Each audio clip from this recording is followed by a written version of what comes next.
在贵州的大山深处，我们发现了一个特别原生态的村庄。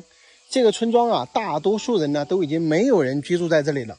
咱们想要来到这里呢，也并非易事啊，需要开5-6公里的非铺装路面呢才能到达。这里啊，山川雄伟，景色宜人，空气清新，鸟语花香。我们看到很多木屋呢，好像都已经没有人居住了。整个村子的后方呢，是延绵数公里的原始森林。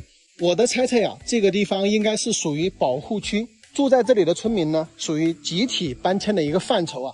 但是我们依然看到有极少数人呢，可能不愿意搬出去啊，依然留在这里。大家可以看看我们要来到这个村庄的路线啊，需要从山的另一侧爬上山梁，然后顺山梁过来呢，才能到达这个村庄。而且整个路段都是非铺装路面啊，所以呢，行车也是要特别的小心。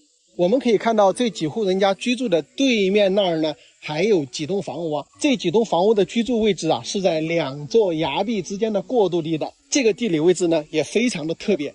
咱们今天呢，就到这个村子里面探访一番。重点呢，咱们去这个悬崖上这几家人看看。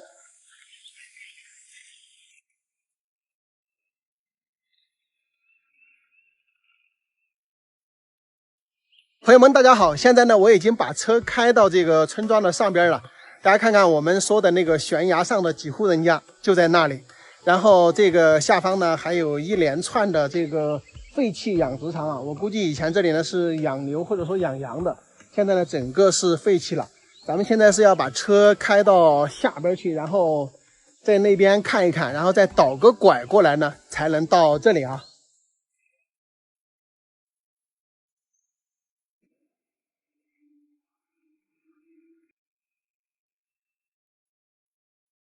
现在我已经到这几户人家居住的位置了，就在我后方这里啊。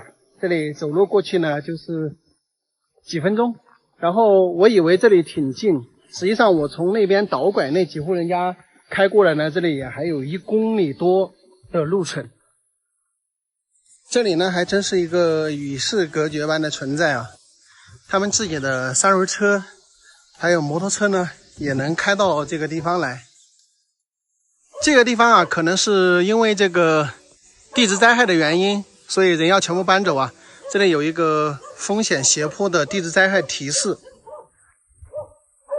所以我们看到这个房屋都没有住人，上边这个房子也是特别的漂亮啊，特别古老的这个房子，然后还装有监控，对吧？可惜呢，现在没有人住了。7住的房屋，而且是3、4、5大间啊，非常的漂亮。那边呢也有一些废弃的房子，然后这个下边呢也有2栋啊。我估计呢就是这一家人呢还有人在家里的，不知道主人家在不在家哟。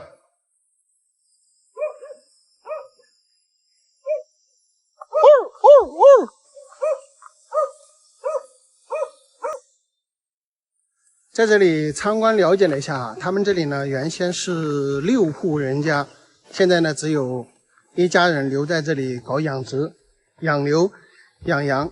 为什么没有拍视频出来给大家看呢？因为是年轻人在家，而且我可能感觉到是有一些隐私的，所以就没有拍啊。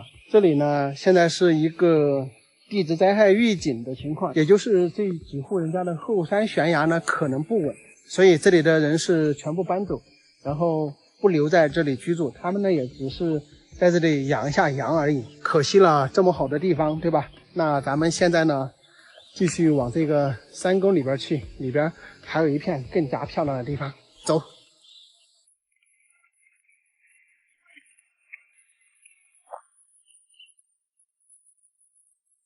我现在呢已经在这个山间峡谷内了，那么我的车子呢是停在这个上边那个位置的，因为下方有一些石子路比较难走，还有呢有垮塌的地方，反正也过不来哈，所以我们就徒步过来。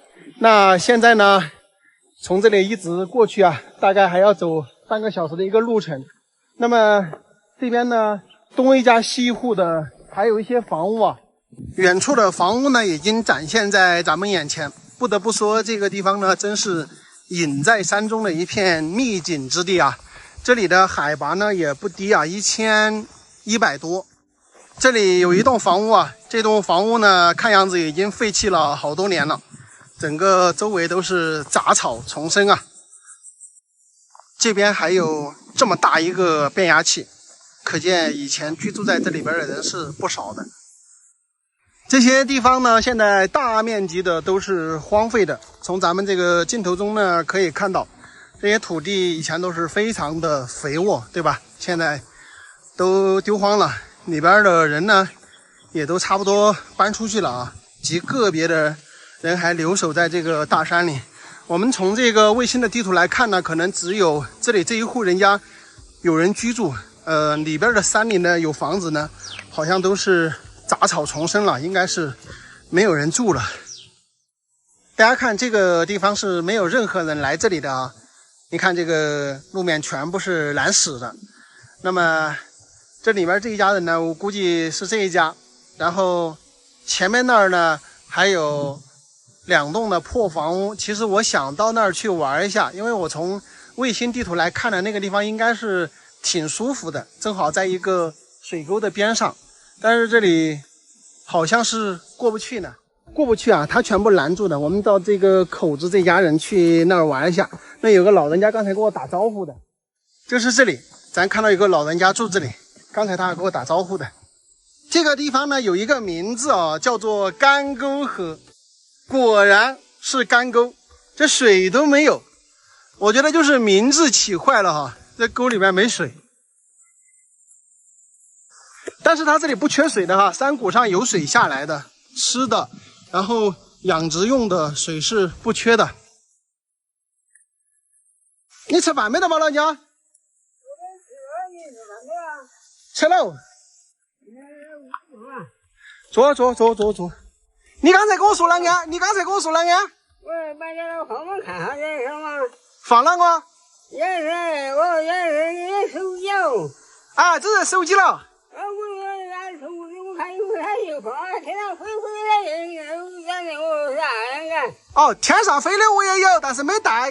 没得哦。啊，等一会儿我从上面放下来，可以飞到你这儿来，你看。哎呀，也是手机哦。哎，这还是手机，你一个人来我的哇？我一个人来上我。哦。你来这样做啷个？我原来没在这做。原来在这做哈。嗯。这些包裹是你种的啊？哎，种的啊。哦，啊，前面是有人来的养着呀？哎，现在还有。还有姓熊了。姓熊哈？哎，还有熊个鱼。他在那里搞养着呀？他那里没有，他那个有包裹，他是土生土长的人。哦，他也是这里土生土长的人。他底下人家要在养小熊嘛，他是养黄河镇杨八沟的姑娘，他在这棺材呀、邓家，他要喂猪啊，他要搞养的。二哥老娘也在这做啊？咱们三个了。你的三哥？哎。他还比你大点？他比我大几岁啊？他比你大几岁？他是3个月了。你贵姓呢？我们姓潘了啊。姓潘哦。你好大年纪了，老娘？今年要80岁。今年80岁。哎，不一样的。牙齿掉差不多嘞。牙齿半都没得。我就说你说话都牙齿没得嘞。哎，没牙说刮风啊，说话不明啊。哎，你吃饭呢？吃饭。不怕点人行了吗？做趴点哈。啊。哦。啊，现在就是你跟你的三哥啷个坐在这儿了？我们老家都在这儿。年轻的人都搬出去了呢。哎，年轻有点没人打工啊，还找钱嘛，我家人现在有啊。啊，等于这里就是你们2兄弟。哎，是吧？他不说话呀？他嘛，我一来他不参加。哦，哪个他都不说。我一来啊，匡和啊，天台们家里工人他都不参那个。他是一个人是吧？他没谈朋友嘛，他不是一个人。哦，就是五保了嘛，现在就是五保哈。啊，五保啊，没说朋友啊，又是五保啊，又是低保啊，养你有2万块钱嘛。那没得事，那生活没得问题。他为了个牛啊，我养家买起来。啊，他还喂点牛。啊，现在我那个，他为了我不那个喂牛。你没有喂哈？他187。今年87了。不一年的，你看嘛。耶，我看他身体还好嘞。人买了人来了我。你是猴子的跑到屋头来呀？跑到树里说啊。这里就2个老人家住这里，他们是2兄弟啊。这个老人家说话呢，因为他牙掉差不多了，然后吐字吐不清，所以呢我也不太听得懂。然后他3哥呢一直不跟外人说话，所以呢我就没有办法跟他交流。那咱们就往回走，而且这里面呢整个是没有任何的网络信号的，电话是打不出的，与世隔绝般的存在啊。大家可以看到，我们开车经过非铺装路面都要走这么远的路程。哎，你们别看这里边只有几户人家，但是它每一个地方呢都有地名啊。比如说刚翻垭口下来这里养殖的这户人家呢，他们的地名叫做丰永岩。再往下走，居住着2个老人家的这栋房屋，这里的地名呢叫做大土。下边的一户人家呢叫做学堂院子。再往里边走呢，地名叫做新雾基。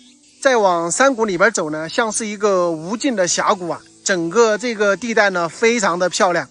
我们通过这些地名呢，仿佛能够感知在远古时期呢，这个地方应该是非常的繁华。比如说学堂院子，充满了书香门第的命名味道，对吧？整个干沟河里边呢，应该是有10-20户人家。除了我们看到的这几栋房屋啊，再往峡谷深处走呢，这些山林里面我们还能看到废弃的房屋，也有很多已经消逝的房屋，我们现在是看不到了。我现在呢就是站在这个垭口俯瞰这个干沟河，大家看看，像一个无尽的峡谷延伸到无限远方的感觉啊。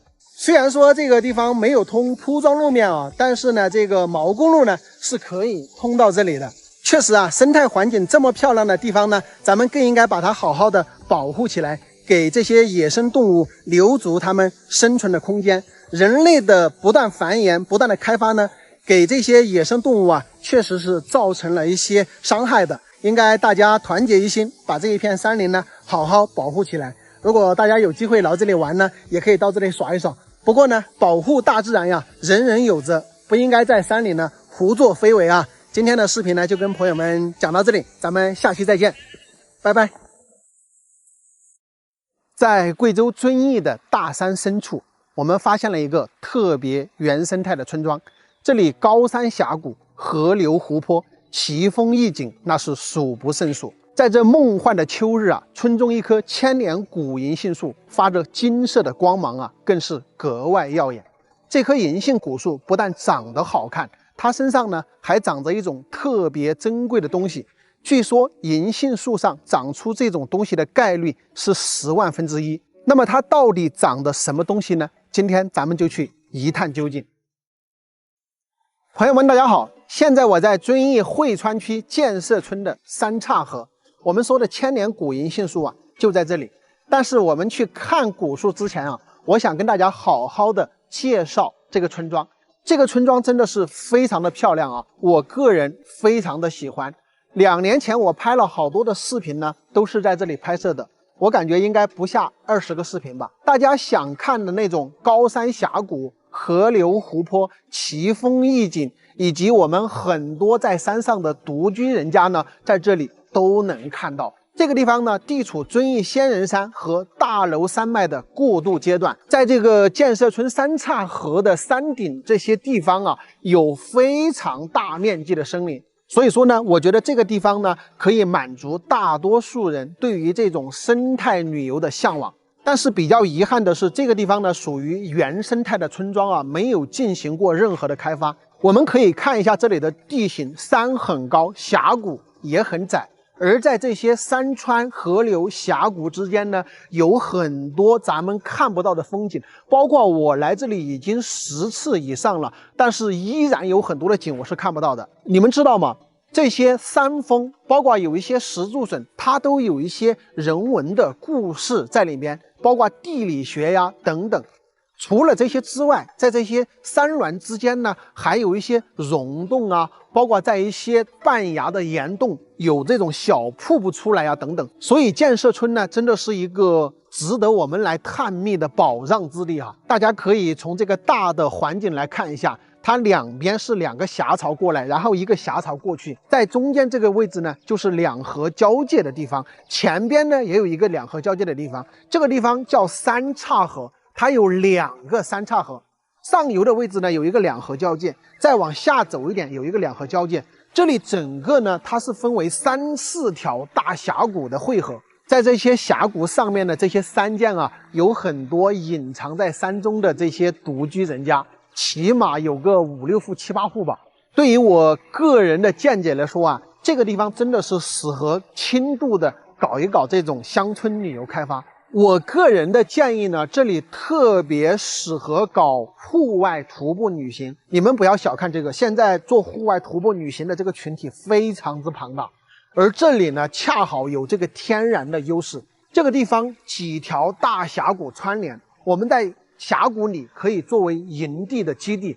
我们要去徒步，可以徒步到山上。这个徒步路道呢，可以好好的去设计一下。刚才我已经讲了，这些山峰之间呢有很多的溶洞，包括有一些地方呢是半崖出水的，还有一些地方呢是有人文故事的等等。那么我们徒步的路线，把这些特别有意思的奇景把它串联起来呢，我相信很多的徒步爱好者呢，他是愿意到这里来玩耍的。在这个峡谷深处、河流边这些地方呢，可以做一些水产养殖，做一些民宿，包括养一些鸡、养一些鸭、养一些羊等等，让外面进来玩的人呢，他有吃的有玩的就够了。山顶的那些独居人家呢，就让他们住在那里，然后那些地方可以设计成什么呢？户外徒步者的补给站，上面可以卖一些东西，就像我们有些大景区一样，他们会把一些食物啊背到山上去卖，对吧？那么这里呢，可以继续的保留它的原生态，然后在山上的这些独居人家设立补给站。那么徒步爱好者呢，他徒步到山上去之后，他可以在上面露营，可以在上面那些有人的地方住一住，他也不显得害怕。大家想一想，3、5结伴呢，在这个大山之中徒步旅行，然后夜晚的时候我们露营在高山上，是一种什么样的体验？想想都特别有意思，对吧？而且我们在山上露营的时候啊，很有可能看到我们山里面的很多野生动物啊，包括野猪啊、山羊啊、什么昏子啊等等，这些野生动物在这个山上呢也是非常多的。而且我想的这个思路呢，不需要大的旅游公司来开发，村集体呢就可以去完成这个事情。就是取之于民，用之于民嘛。当地的老百姓也可以在这里卖东西啊什么的，不需要搞得太商业化，就是尽量保留它的原生态。我们一些喜欢野外的徒步爱好者呀，包括喜欢自驾游的朋友啊，其实都是更加的喜欢原生态一点，商业气息不要那么浓。只要我们到这个地方来，有吃的，有玩的，有到深山里面探寻的这种想法，我觉得就够了。而且在这个村里面呢，还有一棵镇村之宝千年古银杏啊，在这秋冬来临之际啊，银杏树变黄，散发着金色的光芒，格外耀眼，非常漂亮。现在咱们就一起去欣赏一下。本来是要开车直接进去的，但是不巧啊，他们这边正在修补这个公路，所以说呢，不管是从上边来还是下边上去呢，都是开不过去的，只能步行。正好步行呢，可以带大家看一看这一路的风光哈。这个地方呢，就是一个2河交界的地方。这条河流呢，就是从上边的三岔河的位置呢流过来。这里呢，像是一个锁口啊，这边是一个20湾的这种峡谷，很美的哈。特别是夏季，咱们到这里来游玩，到这里来玩水呢，是非常舒服的。看一下这个峡谷里面正在修路，等这个路修好之后呢，大家要到这里来玩呢，就更加的方便了哈，直接车子就可以开到这个峡谷里边去。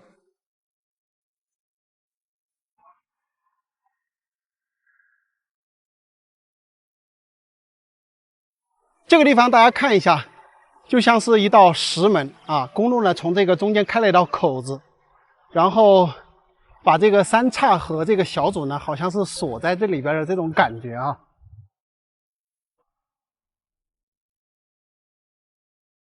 这里呢，就是我之前来拍摄的那个侯大姨她家啊，然后前边呢，已经看到那个显眼的银杏树了，大家就感受一下这里的风景是不是非常的漂亮。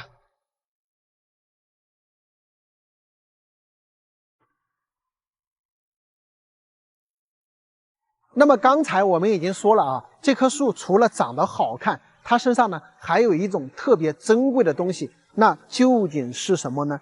大家眼睛看过来，就是树上这些倒挂着的这种锥体东西。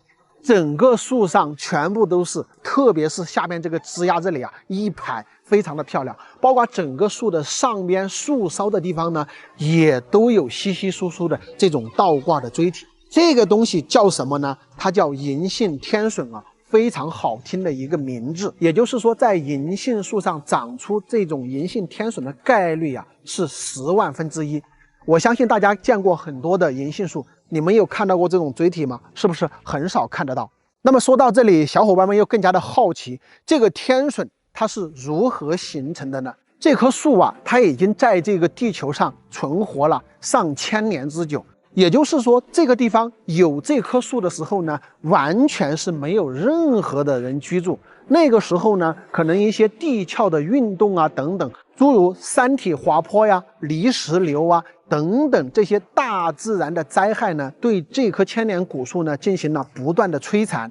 可以说，这棵古树呢也是经历了很多的磨难，树上呢也能够看到很多的伤痕。像这种天笋呢，就是泥石流一些地燃灾害不断的对这棵树进行撞击，撞出了伤疤之后，这个伤疤的位置呢又不断的愈合长出来的这样的天笋。所以说，这个天笋呢也是这棵树成长千年经历了各种磨难的一个见证。好了，朋友们，本期的视频呢就跟大家说到这里，咱们下期再见，拜拜。